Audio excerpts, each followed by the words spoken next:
And good morning, good afternoon, and good evening, and wherever you are in the world, welcome. Welcome to another ROPE webinar. This one featuring our guest speaker, Anna Carabelli, on her new book, Keynes on Uncertainty and Tragic Happiness at Palgrave.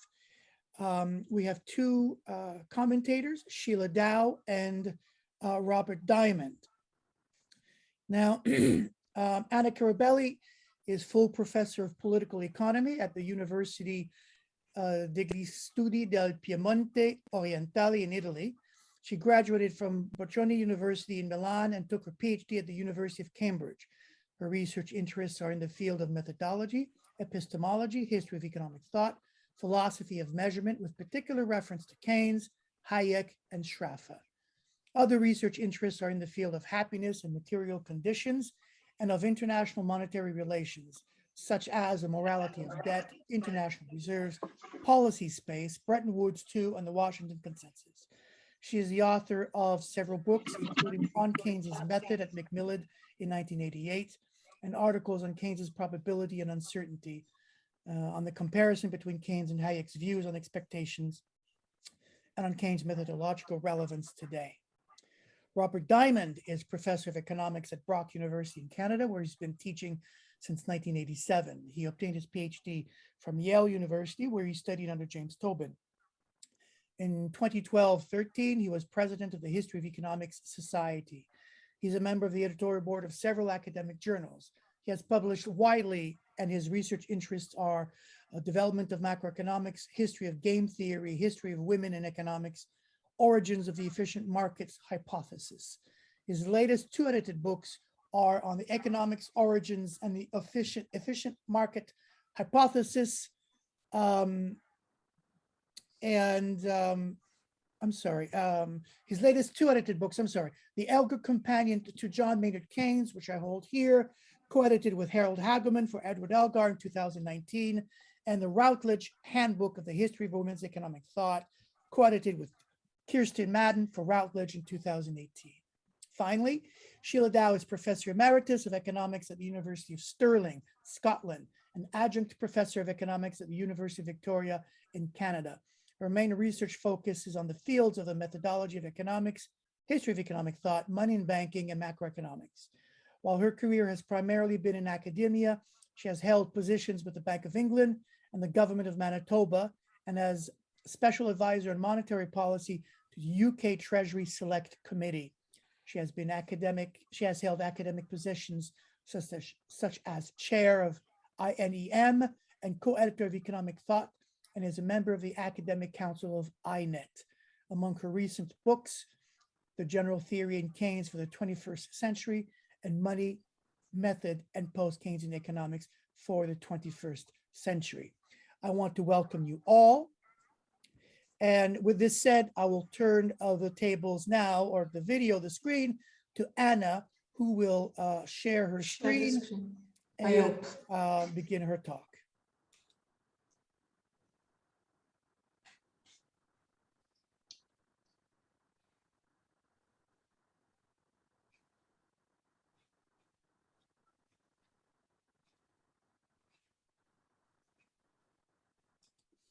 That's the invitation. Yeah. There you go.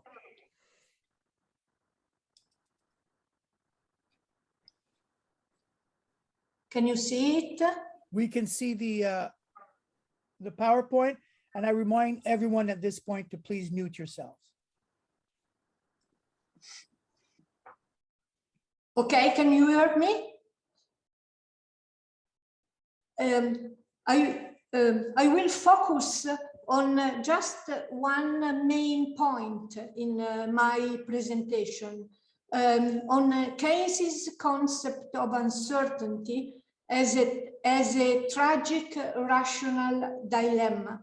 There are other issues in my book, but I will not cover them. So I decided to focus on this main theme. And I will start with the lesser known Keynes. Keynes was interested in ethics In particular, this is important for his position against utilitarianism. He was interested in Greek ethics of virtue, in particular on the notion of the good, goodness, and the happiness. He was interested in aesthetics, in the notion of beauty and the sublime, in particular on Burke's book on sublime, and obviously in Blake. For Keynes, economics is a moral science, and it is neither a natural science nor a mathematics. He was interested in logic, a critic of mathematics, and he was interested in the logical foundations of mathematics. He was interested in non-demonstrative reasoning, so neither in truth nor in certainty, but in probability, in his own view on probability. He was a philosopher of measure, an epistemologist interested in limited knowledge. He was interested in the fallacies and paradoxes of human reasoning, not only in the so-called biases and noises in which Kahneman and Tversky were interested. And the most interesting paradox we know is the paradox of savings. The more the individuals consume, the more the society, the collectivity save. Then there is the paradox of wages. Wages are a cost to be reduced and an expenditure to be raised. And then the paradox of liquidity. There exists the liquidity for the single individual, but there does not exist the liquidity for the whole market. When all the market tries to be liquid, the result will be a financial crisis. And then there is the fallacy of composition. For Keynes, the whole is not the sum of the parts. So there is a very difficult relationship between microeconomics and macroeconomics. I will start with Keynes's notion of probability in a treatise on probability. Just a few words. Probability for Keynes is a logical concept. It is a reasonable judgment. It is having some reasons to believe. It is not a frequency. Keynes is not an empiricist. It is not subjective, alla Ramsey and De Finetti. It does not follow Bayes' theorem, and it is not betting. It is not numerical. It is not additive and linear. And I will just focus on uncertainty. What is Keynes's uncertainty? There is no a definition by Keynes of uncertainty. So in my view, there are three situations in which we can detect uncertainty in Keynes. The first one is ignorance. In this situation, there are no reasons, not even some partial reasons. In this case, there is no probability and no reasonableness. The situation is one of total ignorance. If a logical probability exists, it is unknown due to want of our reasoning power or cognitive skill. Then there is the second situation, which is quite interesting. The situation in which uncertainty is connected with low weight, the low weight of argument. weight of argument is the total amount of knowledge available. So when there is very low weight, the total amount of available knowledge is very limited. So there is very low weight in probable beliefs, in probable belief. Keynes says low intensity of belief and low confidence. This means that the reasonable beliefs are not firm, they are unstable and prone to high volatility. They change easily if a new piece of relevant information or knowledge becomes available. The probability will change and the weight of argument will change. And then there is the third case, which is, in my opinion, is very important, and which is the main focus of my book, intrinsic incommensurability. So logical probability exists, but probability is non-comparable and intrinsically incommensurable. It does not depend on our inability to measure or to know probabilities. And this is connected with Keynes' philosophy of measurement. This philosophy of measurement is transferred by Keynes from probability to economic magnitudes. And Keynes' idea of complex or manifold economic magnitudes, these are Keynes' words, are a long list of magnitudes: utility, the general price level, aggregate capital, aggregate real output, and this is also dealt by Keynes in the general theory in his chapter 4 on the choice of the units of measure. Uncertainty as intrinsic incommensurability, just some details. Intrinsic incommensurability is not due to a lack of our knowledge or logical or calculable probability.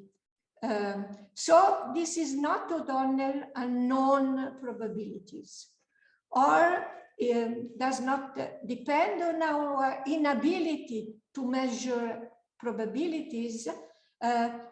So it is not a problem of measurement, of actual measurement or of statistics. And uncertainty further is not ontologically based, so it does not depend, for example, on Davidson's non-ergodicity of the world system. Does not depend on statistical mechanics. And it does not concern with the structure of material reality. So it is not grounded on empiricism. It regards the intrinsic nature of probability. The material of probabilities are, let us recall, in Keynes, they are propositions. So probability belongs to complex or manifold magnitudes with utility and all the rest. So in this sense of uncertainty, we can't use the notion of degrees of uncertainty as Duquesne and Zappia do, because in this case, we can't use the notion of degrees because this is intrinsic incommensurability. Then pay attention to the dates which are relevant for a treatise on probability. The first appearance of probability in Keynes' writings is 1904 in his paper on ethics in relation to conduct. Keynes deals with ethics, with probability, and with behavior. Then are relevant the papers on ethics which Keynes writes in the period 1905-1906 in particular, and because these will be relevant for my notion of uncertainty. Then there are the early versions of a treatise on probability, 1907, 1908. Then there is the fundamental 1909 essay on index numbers, in which Keynes makes the transfer from the philosophy of measurement in probability to economics. And then interesting are the notes, the lecture notes, the manuscript lecture notes on the stock exchange. Keynes deals with risk and speculation, and this is in strict connection with chapter 12 in the general theory. The treatise on probability is published by Keynes in 1921. Then Keynes comes back to complex magnitudes in 1930 in his treatise on money, in the first part of the treatise on money. Then in 1936 in the general theory, and finally in his very well-known 1937 Quarterly Journal of Economics article on uncertainty. I will just give you a look at this page, which is taken from the manuscript notes, in 1910 lecture notes, in which Keynes deals with risk, the problem of calculability of risk, and also his own notion of speculation, which is strictly connected with his own view on probability. In these lecture notes, Keynes examines the nature of speculation, and Keynes distinguishes four main situations on the basis of the nature and calculability of risk. The four situations are: one, when risk is not calculable. The example given by Keynes is insurance against political events. For example, some political insurances at Lloyd's. Two, when risk is more or less calculable, these situations are further distinguished in two sub-cases by Keynes. 2A, risk is not average. The example is roulette at Monte Carlo. 2B, risk is instead average, and the example Keynes gives is life or fire insurance. Then there is speculation, and the speculation is dealt in these notes with his own view of logical probabilities. Keynes sees situation 1 and 2A as comparable to gambling. The distinction between speculation and gambling is fundamental to Keynes's analysis of financial markets and is recurrent in his thought. Let us come back to Keynes' notion of probability in a treatise on probability. According to Keynes, there are different kinds, this is very important, of probabilities, and this is connected with his philosophy of measurement. There are different kinds of probabilities, and this is connected with his philosophy of measurement.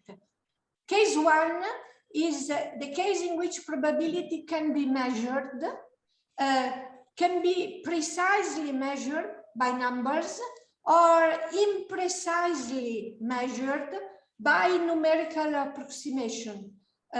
These are the so-called interval valued probabilities or proxy numerical approximation. Brady and Zappia are interested in this case.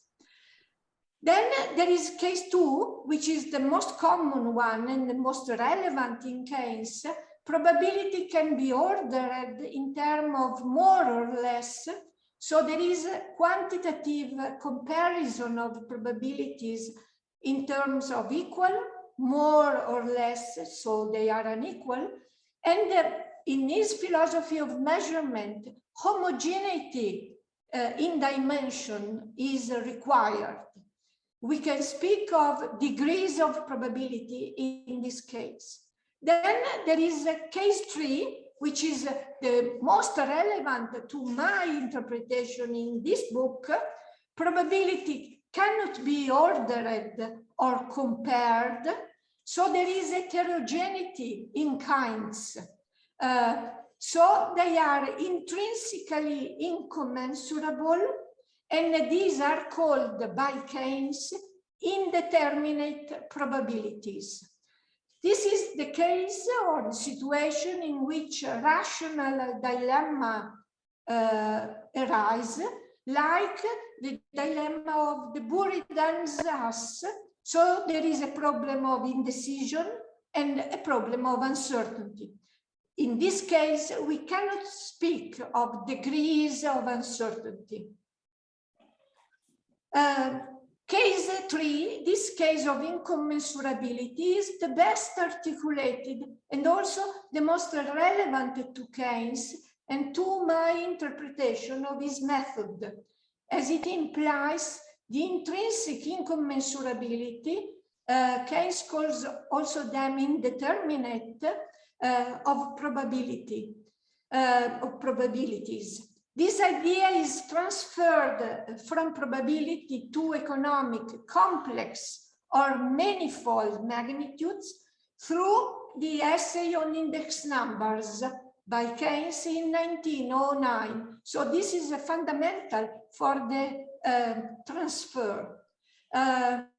In case 3, there is a non-quantitative comparison of probabilities, but there are two sub-situations.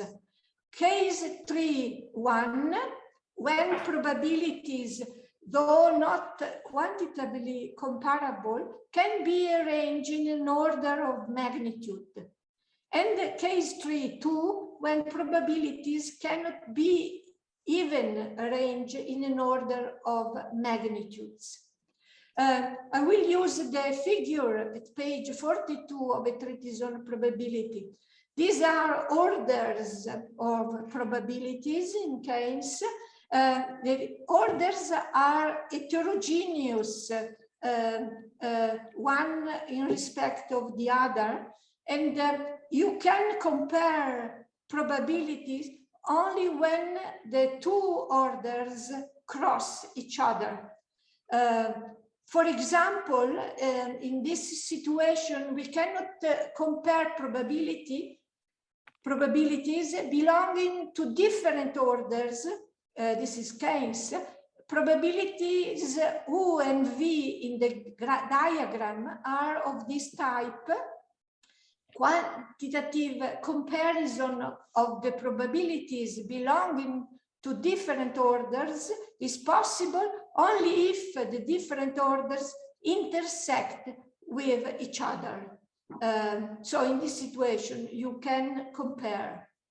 Case 3.1 concerns situation in which there are different orders of probability, and but they are not comparable in respect of more or less, because this is Keynes, there exists more than one path, so to speak, between proof and disproof, between certainty and impossibility, and neither of two probabilities which lie on independent path bears to the other and to certainty the relation of between, which is necessary for quantitative comparison. In this case, there is comparison between different orders is impossible due to the intrinsic incommensurability of magnitudes. Keynes draws an interesting analogy with the relation of orders of likeness between objects, and his comparison, his metaphor is with comparing two books. in particular, with different attributes. Case 3.2 and rational dilemmas. In case 3.2, the quantitative comparison of probabilities is not possible because the degrees of probability cannot be arranged even in an order of magnitudes. So the situation is there are not even orders. So it is an extreme situation. Keynes asks, but in another class of instances, is it even possible to arrange the probabilities in an order of magnitude, or to say that one is the greater and the other less? He offers two examples where probabilities cannot even be arranged in an order. The first is relative to inductive arguments, and I don't deal with this one now. But Keynes' second example is very interesting. Let me call it the umbrella dilemma, and is as follows. Is our expectation, this is Keynes, is our expectation of rain when we start out for a walk always more likely than not, or less likely than not, or as likely as not? I am prepared to argue that on some occasions, none of these alternatives hold, and that it will be an arbitrary matter to decide for or against the umbrella. If the barometer is high, but the clouds are black, it is not always rational that one should prevail over the other in our minds, or even that we should balance them. Remember these passages. So, though it will be rational to allow caprice to determine us and to waste no time on the debate. Actually, Keynes moves from tragedy, so from his writings on ethics, to probability and to economics. So the real source of this problem comes from his writings on ethics and on tragedy. In ethics, Keynes distinguishes between speculative ethics, which deals with values, ends, desires, claims, and this is the place of the tragedy and of moral dilemma, and practical ethics or morals, in which probability, uncertainty, action, and economics has a place. So economics belongs for Keynes to practical ethics. This is Keynes. Speculative ethics concern ultimate ends and values which are intrinsically good. What in his 1938 paper he called is religion, is a religion which he got from more. While practical ethics and conduct, this is again Keynes, practical ethics would concern itself with conduct. It would investigate the difficult questions of the probable grounds of action and the curious connection between probable and ought. Keynes' probability was published in 1921, but the early version, as I already said, were written well before, in 1907, in 1908. And there is no great difference between the final version and the early version in the substance. The treatise on probability, focusing on logical probability and uncertainty, will be fundamental also for his economics.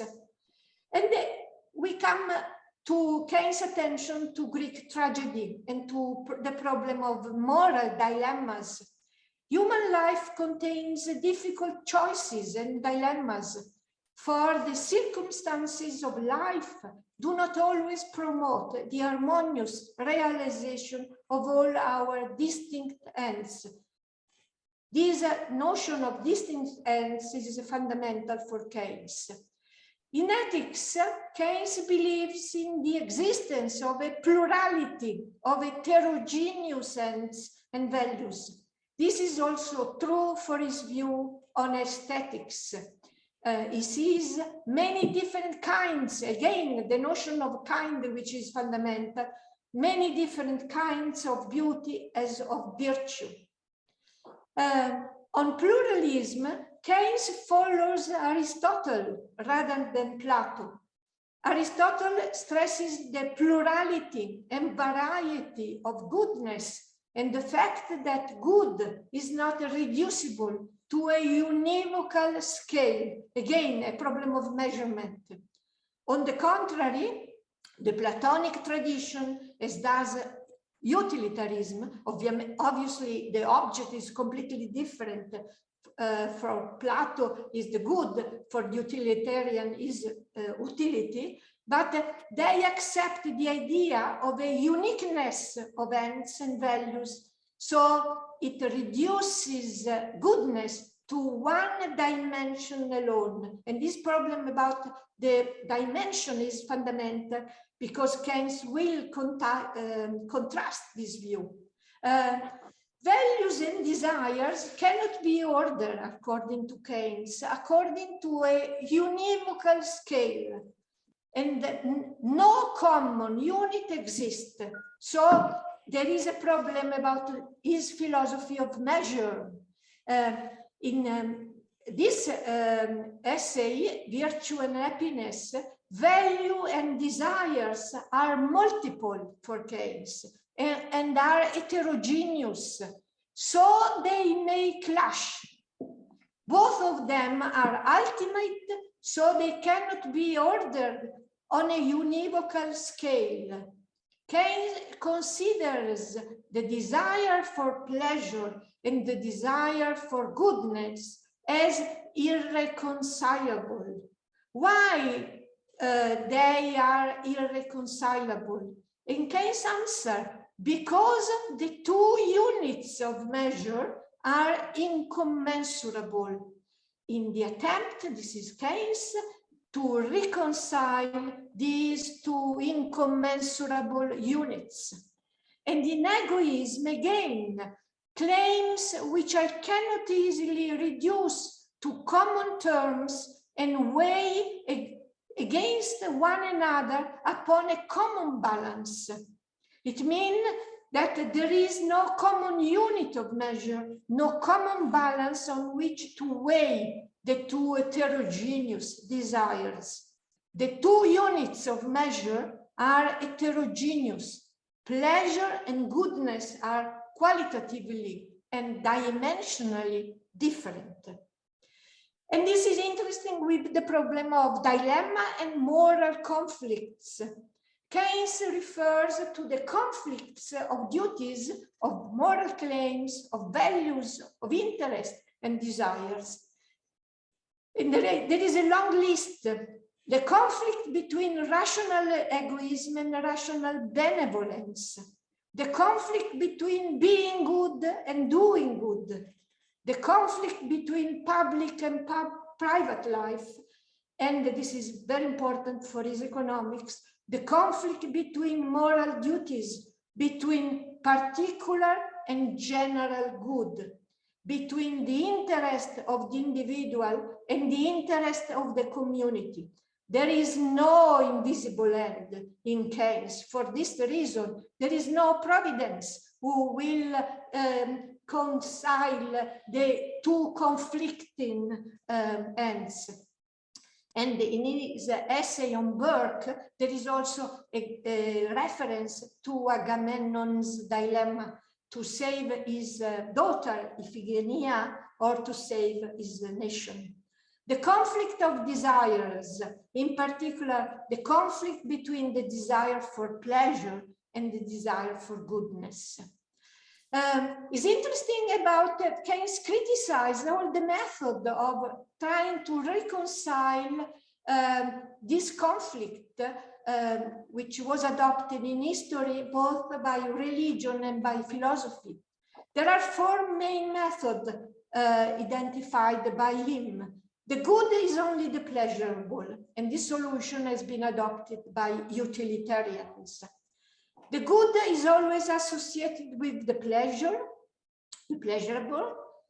3, to deny the authenticity either of the goodness or of the pleasure, and this, according to Keynes, is Moore's method, and then it just a mystery, so who knows what happens. And the problem of a moral dilemma is fundamental because the theme of rational conflict, which is uncertainty in Keynes, the theme of rational conflict and tragic conflict is connected with that of moral conflict. In moral dilemma, the conflict is between moral claims, they clash. While in rational dilemmas, the conflict is between reasons, grounds, arguments, or evidence. The umbrella dilemma is one of those rational dilemma, and also the dilemma of Buridan's us.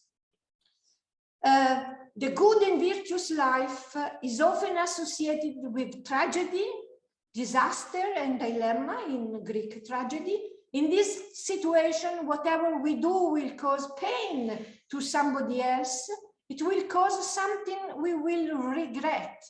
This brings to indecision and vacillation in human judgment and action. So, rational dilemma is the aspect of uncertainty in our decision. And there are manifold or complex magnitudes in Keynes. Goodness, beauty, probability, and the philosophy of measure of probability is transferred by Keynes to economic magnitudes: utility, price level, aggregate product, aggregate capital, and also time.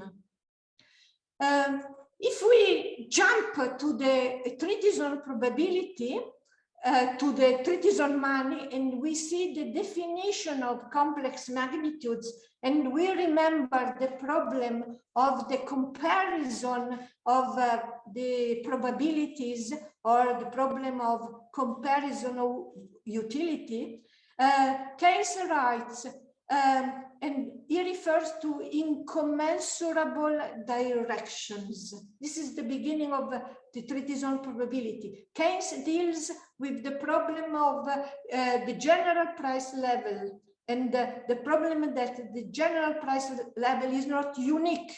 In fact, Keynes does not use a unique price level. This difficulty, this is Keynes, in making precise quantitative comparisons is the same as arises in many other famous concepts, namely all those which are complex or manifold, in the sense that they are capable of variations of degree in more than one mutually incommensurable direction at the same time. The concept of purchasing power, average over population, which are not homogeneous in respect of their real incomes, is complex in this sense. The same difficulty arises whenever we ask whether one thing is superior in degree to another on the whole. And this is the comparison of the two books in treatise on probability. The superiority depending on the resultant of several attributes, which are each variable in degree, but in ways non-commensurable with one another. Then we are at the general theory, and there is the comparison in chapter 4 of the general theory on the problem of the comparison of the two queens. Keynes writes, to say that the net output today is greater but the price level lower than 10 years ago or 1 year ago is a proposition of similar character to the statement that Queen Victoria has been a better queen, but not a happier woman than Queen Elizabeth. A proposition not without meaning and not without interest, but unsuitable as material for differential calculus. And we are at the problem of complex or manifold economic magnitudes. The central concepts in Keynes macroeconomics are complex, and the magnitudes macroeconomics considers are also complex. These concepts are the volume of real output or income, and Keynes does not use the volume of real output in the general theory. It will use the employment, just for a problem of measurement. The stock of real capital, so there is no unit measure of unit to measure capital, real capital, well before the Cambridge discussion and the general price level. Keynes defines them as incommensurable collections of miscellaneous objects. And this is the general theory, page 39. In particular, the community's output of goods and services is a non-homogeneous complex which cannot be measured. This is why Keynes does not use, we all use the gross national product as if there were no problems. In his general theory, there is another complex and heterogeneous magnitudes, namely probability. Keynes considers it separately in chapter 5 and in the well-known chapter 12. And then there is time, and the problem of the units of time in the general theory. You have the same problem about measurement, and also against the Swedes, the discussion with the Swedes. So this is the last slide. So there is a problem of vagueness in macroeconomics. Complex economic magnitudes are theoretically vague concepts. Keynes refers to the well-known element of vagueness which attends the concept of the general price level. Theoretical vagueness does not mean that these concepts are vague and ambiguous from an ordinary language point of view or in business practice.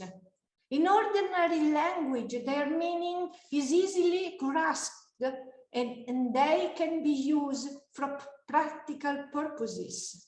But theoretically, however, they remain, and this is Keynes, conundrums with no solution.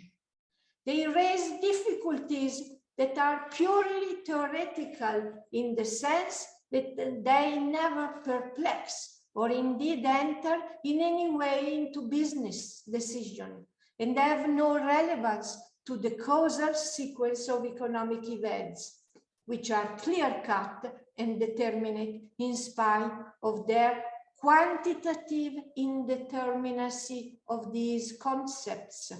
And we are back to the problem of indeterminate probabilities. So our circle is closed now. So there is a problem about indeterminate concept in economic theory, in case does not use them. This is, and these are some of the references to my talk. Thank you. Thank you, Anna. Since we're talking about Keynes, I wanted to show you my dog, whom I've named Maynard. Yeah. So, okay. Good. We are now ready for the comments, and I don't know who wants to go first. either Sheila or Bob. Is there a preference? Does anyone want to go first? I'm willing to go first if you'd like. Okay, so Up to let's you. do that. Okay, I'd like to thank Anna for her presentation. She's making an important contribution about Keynes on uncertainty. In my comments, I'm not going to distinguish between the book and some of the articles that led up to it, because part of the book is new, part of it is based on work that has come out in places like Cambridge Journal of Economics and in conference volumes. I think that there are two main contributions, one in terms of interpretation and one in terms of bringing to bear new evidence on Keynes's views on probability and uncertainty and the development of those views. What I consider as the important new piece of evidence is the attention given to Keynes's lectures on financial markets and the stock exchange in 1910, which were not published in the collected writings and which were not known, and which are important because it shows how he was extending his thoughts about probability and uncertainty to economic and financial matters, having written just about the logical foundations of probability in his drafts of the fellowship dissertation that eventually becomes the main part of the treatise on probability.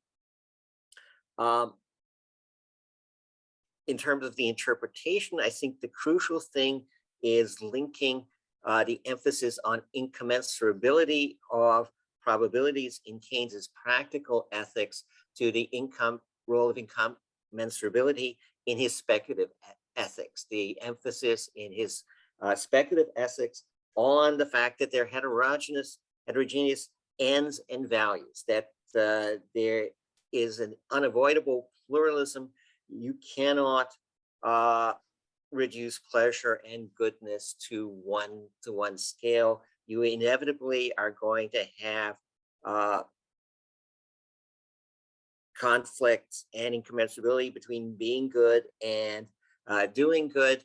And what's distinctive about Keynes is that he accepts this inherent incommensurability. He doesn't try to get around it and reduce everything to a single metric. He accepts the underlying pluralism. And this appears also in his attitude towards manifold or complex magnitudes in economics, running all the way from the 1909 essay on index numbers through the general theory. But it's noteworthy that while he emphasizes and recognizes all this, the complexity and incommensurability, he doesn't reject paying attention to these magnitudes. I mean, as is, for example, in his remarks in the general theory about the comparison between Queen Victoria and Queen Elizabeth, certainly it's not suitable material for differential calculus, but he still emphasizes that it's a proposition not without meaning and not without interest. Recognizing all these difficulties in index numbers and with complex magnitudes, and making all the reservations for incommensurability and the heterogeneity of ends and values. There's still something there. With proper caution, with proper understanding of the limitations, it's not without interest, and it's not without meaning. You can still say something about these things. I would want to look a little more closely at what Keynes is doing in those lecture notes to which Anna has drawn attention, because he's making a distinction there between speculation and gambling that I think is problematic. When he talks about which risks are averaged and which aren't, and he is distinguishing playing roulette at Monte Carlo from insurance policies for fire and other accidents. From the standpoint of the casino, the risks at roulette in Monte Carlo are averaged, just as they are for the insurance company. I mean, he's drawing, I think, rather sharp, overly sharp distinction between the pure gambling and what he sees as speculation. He emphasizes as the basis of the distinction that the speculator is bringing more knowledge to speculation, whereas the gambler is playing the pure probabilities. But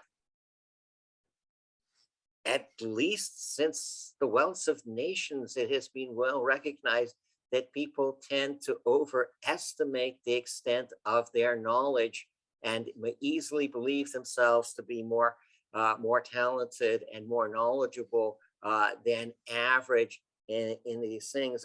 Matters. You know, investors in the stock market all believe themselves to be above average in their knowledge and their ability as speculators. He's in those lecture notes. He's being rather hasty in accepting people's beliefs about the extent of their knowledge. The mention of beliefs there is another important point about Keynes on probabilities and knowledge that Anna bears out, which is that he's talking about what beliefs are reasonable rather than about rationality and some of the rather narrow and peculiar ways that economists have defined rationality. So that his work on probability and is all about what beliefs are going to be reasonable, what it would be reasonable for someone to believe. I just have one last comment about this presentation and about the body of work that it's summarizing. And that is, well, it's perfectly appropriate to look at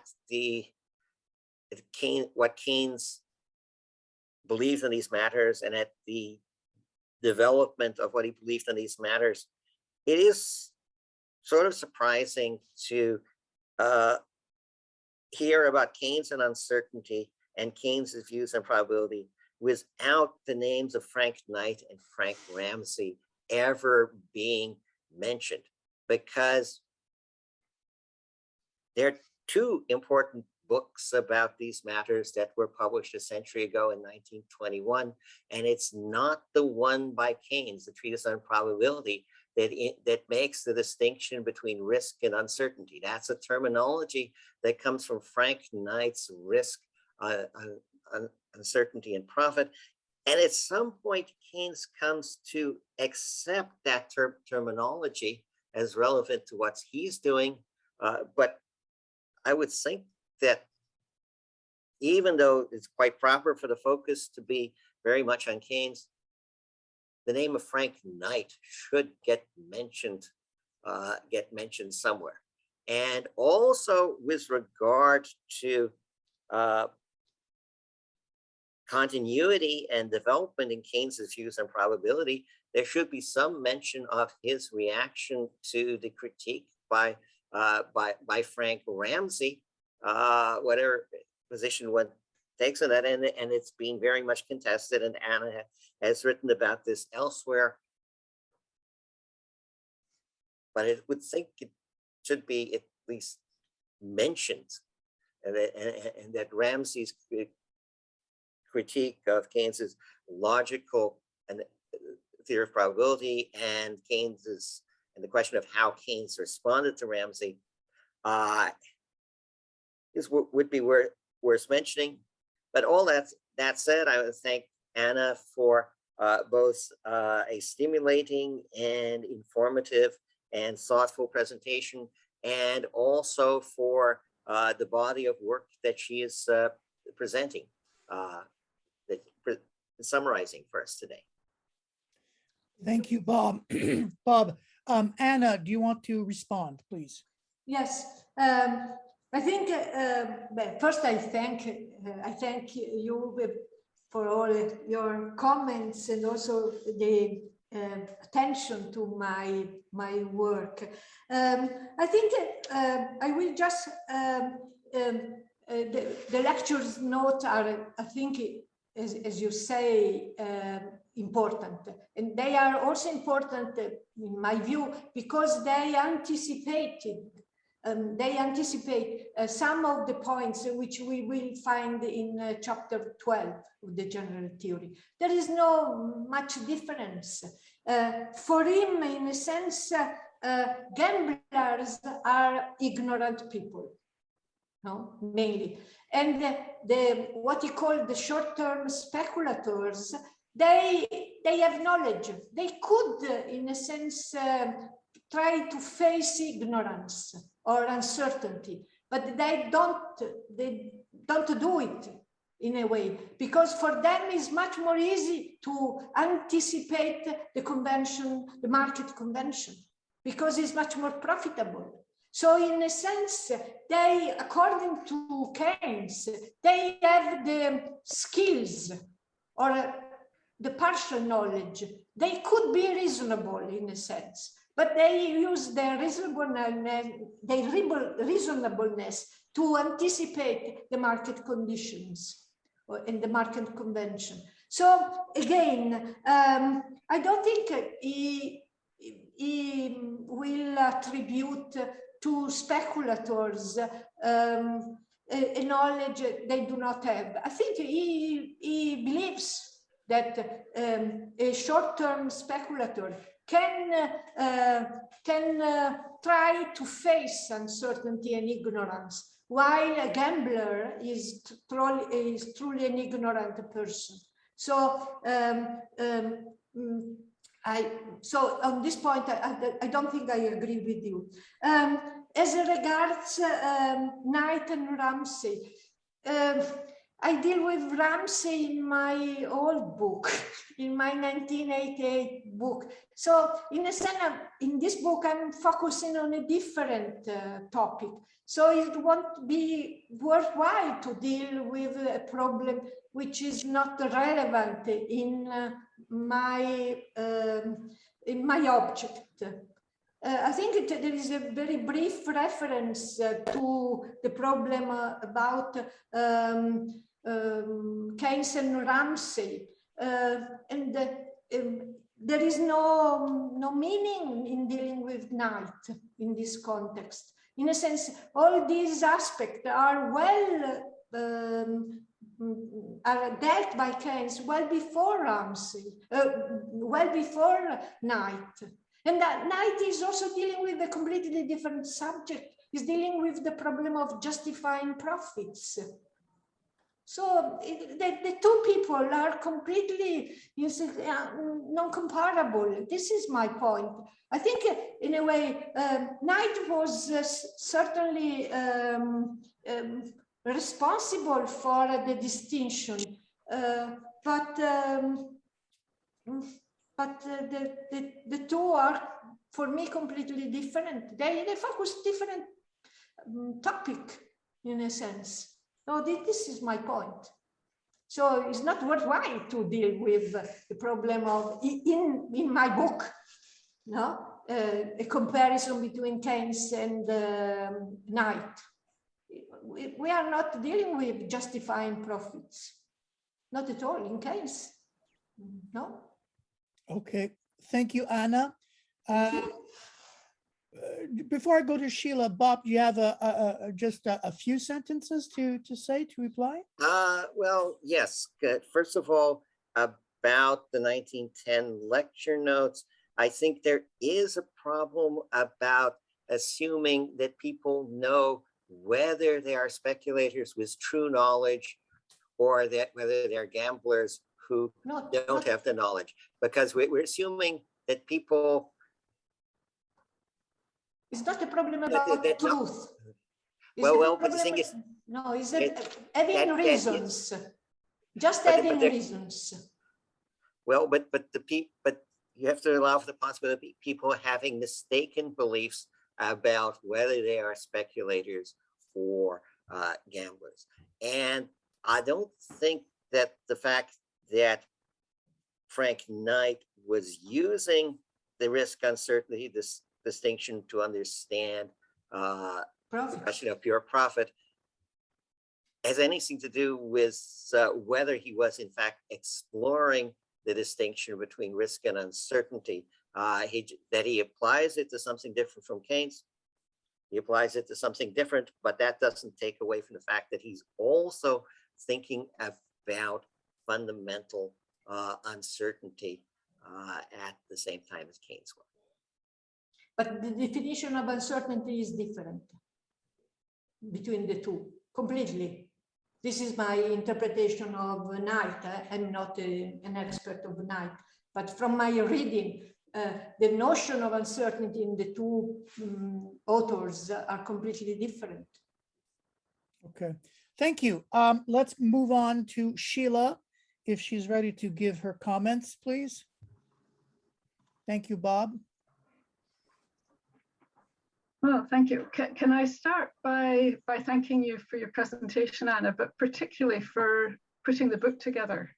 It's so great to see you bringing together a lot of the work you've been doing since on King's method and taking it forward in a particularly innovative way. I mean, for example, in the material you presented just now on tragic choice under uncertainty. I mean, I see in the book what I've seen in your work since on Keynes' method, which is consistently making the argument that there was a continuity in Keynes' thinking, and specifically continuity in the argument that he was putting forward about economics as a way of thinking rather than about theoretical content.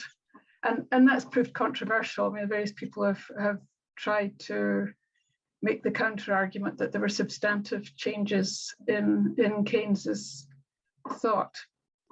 But in a way that makes sense from Keynes's point of view, because he emphasized heterogeneity of subject matter so much that inevitably there would be changes in theory in order to address that.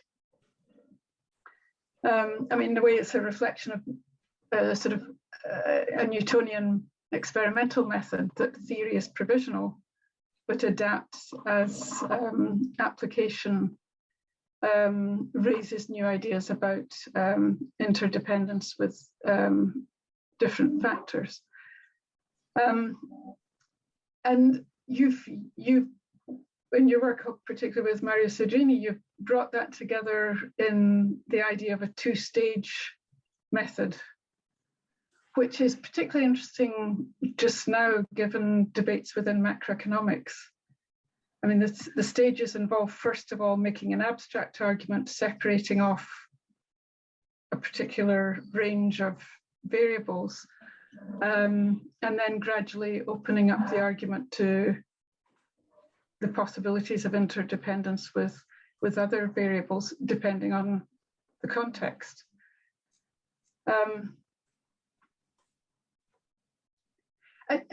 When I think about this, it makes me think of Keynes's father and his argument about positive economics, normative economics, and the art of economics, which is something that David Collander's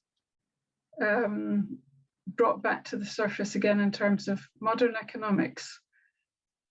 And I mean, I think it'd be interesting to pursue that comparison, because J.N. Keynes was talking about positive economics as something separable. And this is the way Collander treats it as well, that theory is something abstract and separate to which ethics are attached. And then you start paying attention to institutions in order to implement policy conclusions. Whereas Keynes's approach was to see the abstract theorizing as just part of the theoretical process, and awareness of institutional context as being part and parcel of the analysis. When we're thinking about modern application of Keynes's thinking to, I remember at the end of On Keynes's Method, you expressed as a note of caution about applying Keynes's thought to modern circumstances. But it seems to me that since then, you've gone further and further in explaining how Keynes is relevant to modern issues. And it follows from your argument that what was important was economics as a way of thinking, which applies no matter what the context. So it's been very rewarding to read you developing that argument, and also concretely in terms of your work in international finance, just to show us how for example, this two-stage approach can actually work in practice.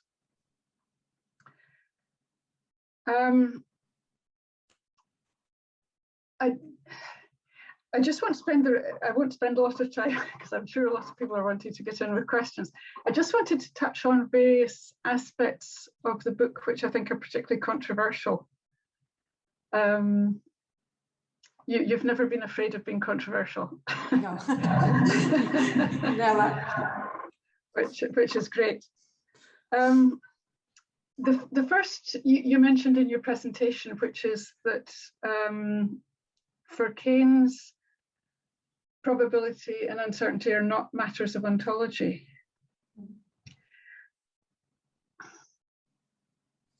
And in terms of some of the literature, I understand what you mean, and yet you yourself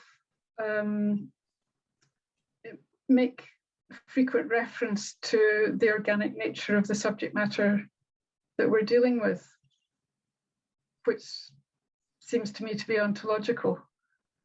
So, you know, and it's because of the open nature of reality that our knowledge is so uncertain. So that's one area. There's a related area where in the book you talk about Hume and Keynes, how Keynes differs from Hume, and I'm afraid I find it puzzling because I see so many things in common. I know. I mean, it was an interesting focus on convention, which I think it's a very useful way of trying to think about this. I mean, for Hume, conventions were epistemological, but they were also Practice. Social and institutional habit and custom and so on. But when they were epistemological, it was a reference to belief, which was customary and supported by experience and reason. And it's the role of the philosopher to expose them to criticism on the basis of experience and reason. In other words, they're not written in stone. They are provisional beliefs. And I mean, that just strikes me as something very compatible with Keynes, who said at the end of the treatise on probability that he thought that Hume would have had some sympathy with the volume. And when you talk about Keynes's focus on convention as being a focus on the damaging aspects of convention, I mean, that seemed to me to correspond to Hume's notion of superstition. In Yes. other words, something that they are idols. Idols. Couldn't be supported by reason or evidence. Yeah, idols. So anyway, these are some thoughts. And then the third area of controversy, which you've dealt with today, is the issue of degrees of uncertainty, which I mean is controversial because a lot of people have pursued that way of thinking of uncertainty in relation to weight of argument. Yes. I mean, I understand that you mean by incommensurability an absolute incommensurability, but I'd be interested in your thoughts about how far there is still room for talking about degrees of uncertainty. So these are my initial comments. I mean, these are big areas. I mean, it's Hume, for example. I mean, yes, I know. So interpreting Hume and Keynes' interpretation of Hume, I mean, these are huge areas, but I just wanted to highlight some areas where I thought,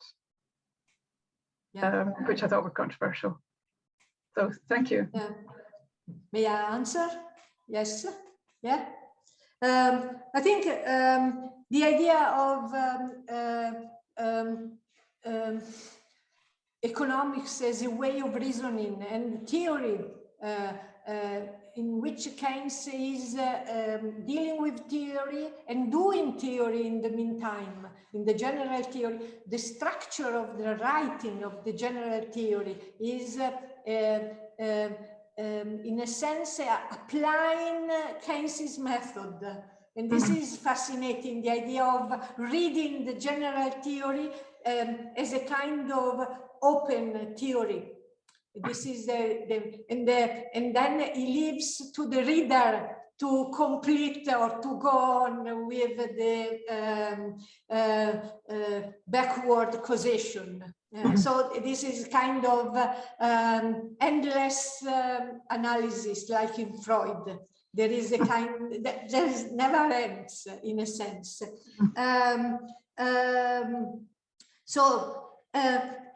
As regards ontology, I think Keynes is truly an epistemologist. He's dealing with the problem of the way in which we look at the reality. And he does not make, in his distinction on the concept of cause, for example, he's always very careful on distinguishing what he calls the causa of being, the cause of being, and the way in which we look at reality. And he says, I don't deal with material causes. So I deal with the problem of knowledge, what he calls the causa conoscendi. So the Grund, the German Grund, which is mainly the reason, the problem of foundation of our way of reading the world. So in a sense, I am against like Davidson's reading in a way of uncertainty as depending on a situation of the material reality, which is, I don't think is, does not match with Keynes' own way of reading. So it's completely different. Anyway, my own view was that Davidson was putting a dress upon Keynes without pay attention to Keynes. This is the point, and everybody was following Davidson.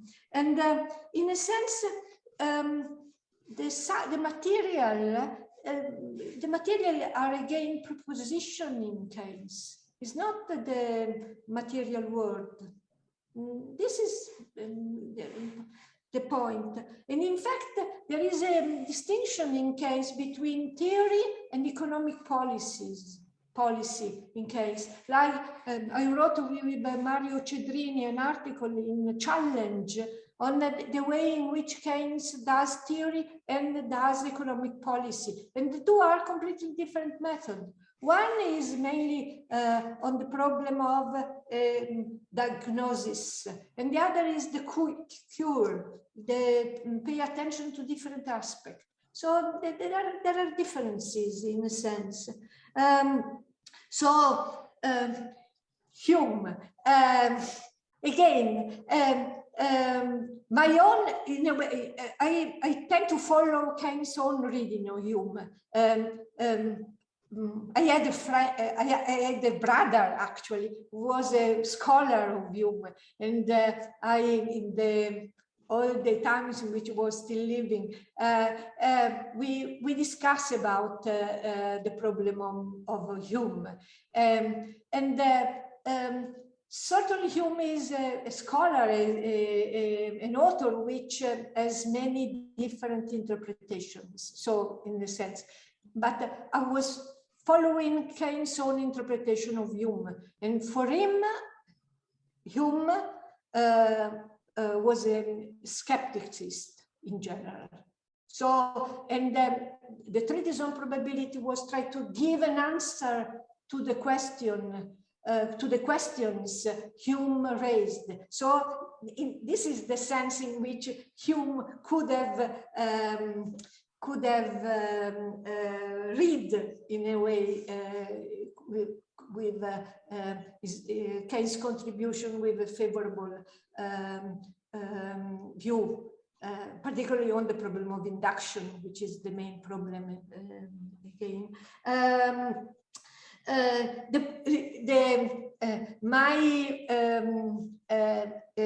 In my book, my 1988 book, there is a kind of controversial ending in the same, but the time was completely different at that time, in a sense. So there is a kind of justification. But in the years after that, I was working, trying to make Keynes relevant for our own reading. The problem of incommensurability. I think I don't disagree to use the notion of degrees of uncertainty when you are dealing with the weight. The weight of argument means that the total amount of knowledge available changes or is different. Then you can use. But when you are dealing with probability, I think what I call the case tree, I think is you can't speak about the degrees of uncertainty. There is a problem of incommensurability, and then you deal with the problem of incommensurability, as Keynes does in the general theory. Keynes does not use the notion of aggregate product. He wants to escape, and in fact, he's measuring in terms of numbers of labor unit and employment. So the general theory is on unemployment, not on GDP. Thank you. That is the answer. Thanks.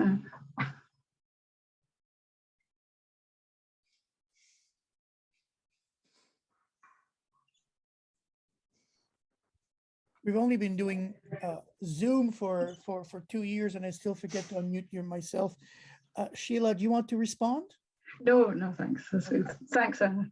Okay, well, this is turning out to be something quite extraordinary. Thank you for everyone. We're going to move to some questions. If you do have any questions, please raise your hand, which you'll find at the bottom of your screen. And I've got 3 people who contacted me through chat. And I am going to them first, and then I'll go to Andrea fourth. So Omar, Amitava, and Jeff Tilley, and then I'll take a question from Andrea. Omar, if you want to ask your question.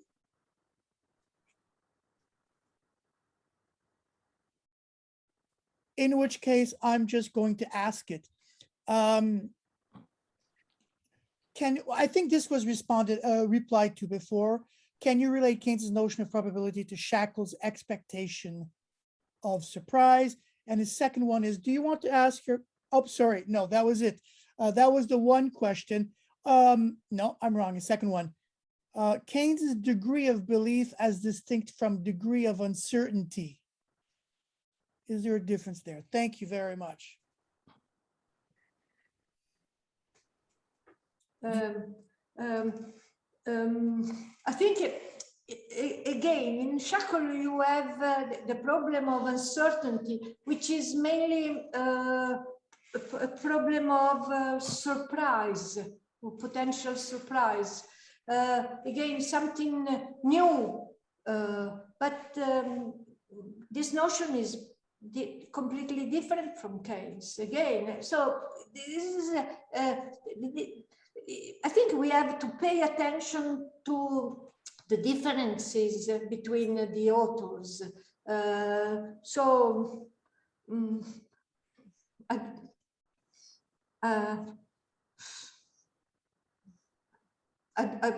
have nothing to say about the comparison between Keynes and Shackle. It's completely different. And also the role of probability and the role of uncertainty, again, do not match. The problem of degrees of uncertainty. I think nowadays, in all the articles I am reading on Keynes, on uncertainty, everybody deals with degrees of uncertainties. And I think in a sense, they are mixing up with degrees of probability. Degrees of probability belong to case 2, what I call case 2. There is no case 2. It's just a way of classifying Keynes, so to manage, to understand the different kinds of probability. So in that sense, there are degrees of beliefs, degrees of reasonable beliefs, and degrees of probability in logic, in Keynes' logical sense. And you can say a lot of things. Case 2 is quite relevant for Keynes. He's always dealing with this situation. Incommensurability is a very extreme situation.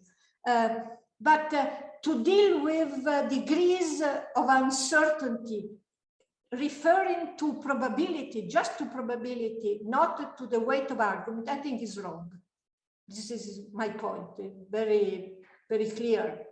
It's just confusion of concepts. Yes, I agree with that very much.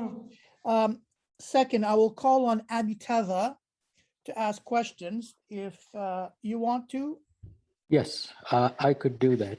Well, first of all, thank you, Professor Carabelli, for your very interesting, not only the talk, but your contributions in the past. I read your Keynes method, but have not yet had a chance to read the newer book. Let me just start by saying what I found very helpful in your work is looking at different aspects of Keynes, which let's call it epistemology, ontology, ethics, and method. Method in the sense of how to, to use mathematics or not, to use numbers or not, and things of that sort. I've not always agreed with you about these issues, but let me ask, I've always found them very, very stimulating, though even I might not agree. The three things occurred to me, and I'll just ask them very quickly. Maybe I misunderstood what he was saying, but first of all, this notion of incommensurability. I'm sorry, I have trouble pronouncing that. This word is often used, and I'm not sure exactly what it means. Everything in a sense is incommensurable, okay? And it's only quantification of some sort that has done it. So when you compare, say, the price level and aggregate output to things like goodness, and what is beautiful, okay? These are from entirely different worlds, one from ethics and the other from maybe ontology or epistemology, however we put it. So I'm not sure what is gained by looking at them in a similar way. Second point is that it's not clear to me. I mean, what attracted to me to what you said is about the relationship between ethics and uncertainty. And I must say that I find it a little bit irritating to hero worship Keynes or anybody else for that matter. And Keynes wrote many things over many years, some which he was pretty immature way, but I still find what you're doing fascinating. But it's very clear what is, at least to me, that ethics, the nature of ethics is going to be affected by uncertainty. That is, you can't reduce everything into one thing, like the utilitarians do pleasure and pain. It is multidimensional, and therefore it'll naturally be attracted more to virtue ethics, let us say. But I don't see very clearly your discussion of the other way. That is how indeed ethics affects the way we deal with uncertainty. The examples you gave, like Burden's ass and the umbrella problem, I don't see what they have to do with ethics. And the third issue, this is not to say it doesn't exist, but I'm not clear what your view on that is. And the last point I want to make is why this separation between speculative ethics, let us say general case, and economics. I think economics is at best, I don't even know what economics is, but at best it is an application of the same ideas, and I don't see anything to gain by separating them two, except for analytical purposes. Thank you. Yes. Many questions. I think it won't be easy to answer you in a few minutes. I think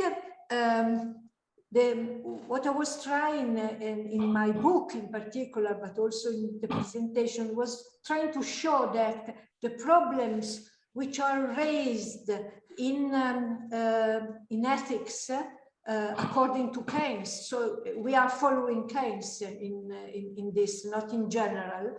I think Keynes transfers the problems about measuring goodness and the notion of goodness in particular, and beauty also, which seems completely apart, two problems, and these are in the essay on index numbers, on complex economic magnitudes. So this is something striking if you read. So the problems which are connected with the problem of the presupposition of the measurement in ethics are brought in by Keynes in probability first, and then in his economics. So this is something which is fascinating. But from a philosophical point of view of the problems of philosophy of measure, they are not much different. This is a problem about when you commensurate things, onions with potatoes. So you have two problems of heterogeneity, and we do normally through a system of prices. So you do not sum up potatoes and onions in general. When we go to the greengrocer, we are, and also we are very careful in not mixing up this concept. So we are asking 2 kilos of onions and 2 kilos of potatoes, and they have different prices, and we sum up. So we are homogenizing things which are heterogeneous, and this is a normal problem. And this is wonderful, the discussion about in Keynes on Russell, on intensive magnitudes and extensive magnitudes. If you read my book, also my 1988 books, there are all these things about problems of measurement.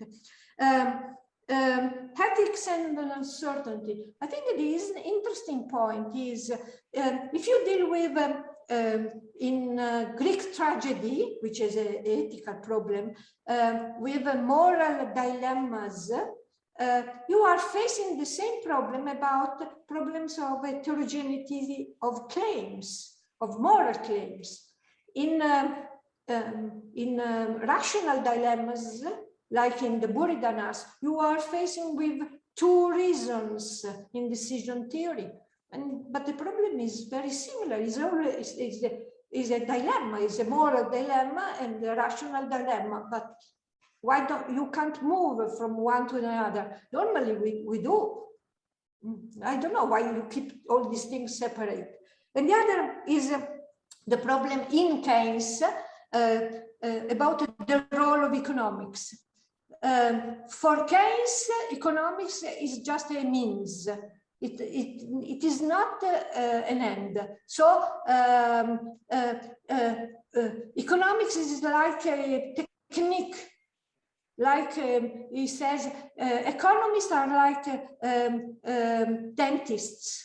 So they pay attention to the mouth, but they don't look for happiness. They are just supplying the precondition. This is Keynes, the precondition for solving the economic problems, the economic problem. And then people will do something else. So means the ethics, which for him are the most fundamental, is the religion, his own religion, certainly. So again, the relation between, in Keynes, economics is a moral science, because economics is helping to solve the economic problem, which is a presupposition, a precondition, a material precondition for happiness. In Keynes also is tragic happiness, because happiness is not happiness with pain. So this is another aspect. So again, in Keynes this is clear. In a way, we are used to keep these two aspects separated, because normally we are positivistic. In a sense, we are doing economics, which is separate from values. In Keynes, this is not true. You can agree or not agree. I'm not saying that in a way we all have to share Keynes's view about the role of economics. Thank you, Anna. We'll take two more questions, Jeff Tilley and Andrea Terzi. Jeff? Hi, and hi, everyone. Nice to be here. Thank you, Anna, for the presentation. I mean, as always, incredibly stimulating. I've pasted my question into the chat box, and I guess I'm interested in, my sense in the general theory was that he was discussing incommensurability in order to kind of set it aside, to say that these things exist and these are well established, and he understood these problems. But for the purposes of the general theory, he wanted to set it aside. And you mentioned earlier that he was concerned about employment. But I've put in a quote that's on the page after the quote about Queen Victoria and Queen Elizabeth, where he says, so I don't know if this is a comment or a question or a comment, but it seems to me he's trying to resolve it in this case, and he offers the means to a resolution, yes. Which is to use money values or the quantities of employment. Yes, it's not escaping the problem. It's saying that you can't do in the way in which they used to do, and is offering a different solution, but is dealing with the problem and also offering in a different solution like employment. So while we all now deal with inflation as if it is a kind of magical number, no? Keynes in the treatise on money is always dealing with different types of price levels. So again, and in the general theory, the focus is on employment, because it raises less problems about the measurability. Not all. Because you have to introduce hypotheses about homogeneity of the units of labor, no? And he knows and he says about this problem, but less difficult than doing something else. Thank you. Last question, Andrea Terzi. Thank you. I very much liked your presentation, Anna, and in my reading, it provides evidence to a question of method in macroeconomics that remains highly controversial in the contemporary debate. But I wanted to check with you if my reading is correct, and if you would agree with this implication, and that is the notion that aggregate magnitudes are incommensurable collections of miscellaneous objects, no? Which is, by the way, is an observation that has some points in common with the Austrian economist tradition in macroeconomics, but that this may be a different question.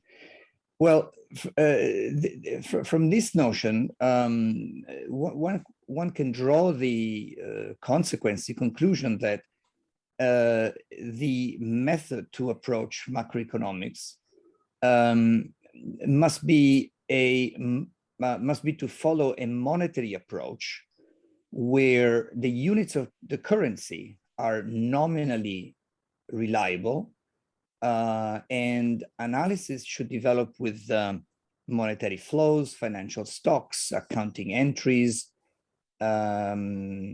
accounting logic, which is precisely what the mainstream approach to macroeconomics has been unable to deliver, where money is always an unresolved issue in their models.